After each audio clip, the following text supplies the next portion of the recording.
السلام علیکم دوستوں، میں محمد عمران ملک۔ پچھلی ویڈیو میں ہم نے یہ بات کی تھی کہ لسانیات زبان کا سائنسی مطالعہ ہے۔ اس کی اہم شاخوں پر ہم نے مختصر روشنی ڈالی تھی۔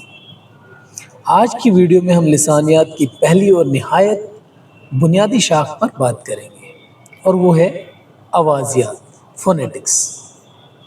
آوازیات کیا ہے؟ آوازیات زبان کی آوازوں کا مطالعہ ہے، یعنی ہم یہ دیکھتے ہیں کہ انسان آواز کیسے پیدا کرتا ہے۔ زبان، ہونٹ، دانت اور گلے کا کیا کردار رہتا ہے۔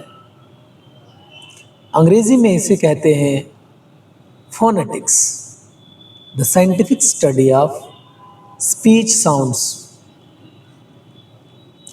آواز کیسے پیدا ہوتی ہے؟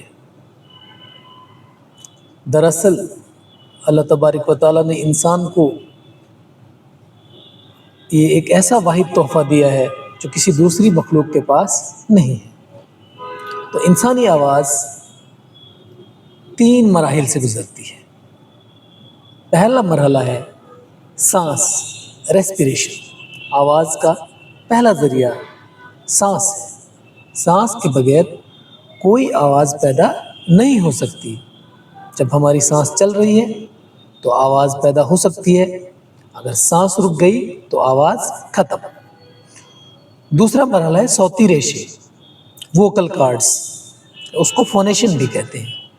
گلے کے اندر آواز کے تار جب حرکت کرتے ہیں تو آواز پیدا ہوتی ہے۔ تیسرا مرحلہ ہے تبدیلی یا اخراج، آرٹیکولیشن۔ ہونٹ، دانت، زبان، تالو وغیرہ آواز کو مخصوص شکل دیتے ہیں۔ آوازیات کی اقسام، ٹائپس آف فونیٹکس۔ سب سے پہلی قسم ہے صوتی آوازیات، آرٹیکولیٹری فونیٹکس۔ یہ بتاتا ہے کہ آوازیں کیسے پیدا ہوتی ہیں۔ مثال، بے دونوں ہونٹوں سے نکلتی ہے، قاف حلق سے۔ دوسری شاخ ہے سماعی آوازیات، سمعی آوازیات بھی کہہ سکتے ہیں، آڈیٹری فونیٹکس۔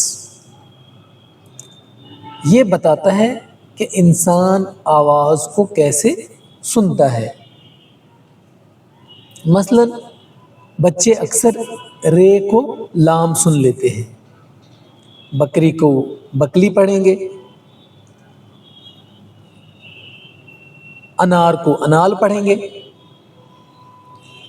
تیسری شاخ ہے ایکواسٹک فونیٹکس، ایکواسٹک آوازیات۔ یہ آواز کی لہروں کا مطالعہ کرتا ہے، ساؤنڈ ویوز کی اسٹڈی۔ یہ زیادہ تر فزکس اور ٹیکنالوجی میں استعمال ہوتا ہے۔ مثال، اردو میں پے اور فے کا فرق صرف ایک چھوٹی سی ہوا ہے۔ انگریزی میں شپ اور شیپ کا فرق صرف ایک آواز آئی اور ای کا ہے، آئی اور ڈبل ای کا ہے۔ شپ میں S H I P ship, sheep میں S H E E P sheep. بچوں کی زبان سیکھنے کا پہلا مرحلہ یہی ہوتا ہے کہ وہ آوازوں کو پہچان سکے۔ دوستو، آوازیات، فونیٹکس ہمیں یہ سمجھنے میں مدد دیتی ہے کہ زبان کی بنیاد دراصل آواز ہے۔ زبان کا وجود آواز کے وجود سے ہے، اور اگر آواز نہ ہو تو الفاظ بھی نہ ہوں گے، اور اگر الفاظ نہ ہوں تو جملے بھی نہ بن سکیں گے۔ قدرتی طور پر زبان کا وجود ہی نہیں ہو پائے گا۔ اگلی ویڈیو میں ہم بات کریں گے صوتیات پر، فونالوجی پر۔ یعنی یہ آوازیں زبان کے نظام میں کس طرح کام کرتی ہے. Sound system of a language. امید ہے آپ کو یہ ویڈیو اچھی لگی ہوگی. اگلی ویڈیو تک کے لیے اجازت دیں. اللہ